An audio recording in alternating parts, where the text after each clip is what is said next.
ರಾತ್ರೋರಾತ್ರಿ ಕೊಲೆ ಕೇಸ್ ಮಹಾಜರ್ ನಡೆಸಿದ ಪೊಲೀಸರು.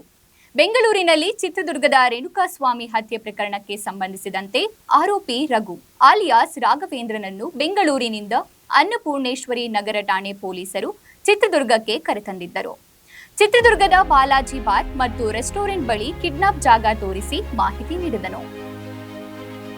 ನಂತರ ರಘು ರೇಣುಕಾಸ್ವಾಮಿಯನ್ನ ಬಾಲಾಜಿ ಬಾರ್ ಬಳಿಯಿಂದ ಕಿಡ್ನಾಪ್ ಮಾಡಿ ಜಗಳೂರು ಮಹಾಲಿಂಗಪ್ಪ ಪೆಟ್ರೋಲ್ ಬಂಕ್ ಬಳಿಯಿಂದ ಕಾರಿನಲ್ಲಿ ಹೋಗಿದ್ದ ಮಾಹಿತಿ ನೀಡಿದ್ದಾನೆ.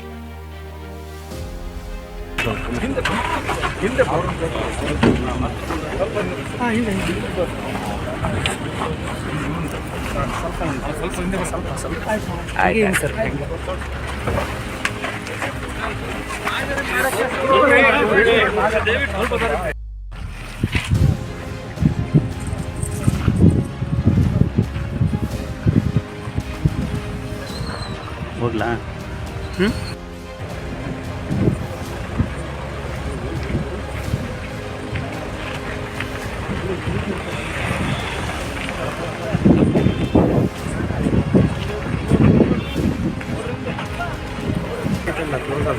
ತೆಗಿ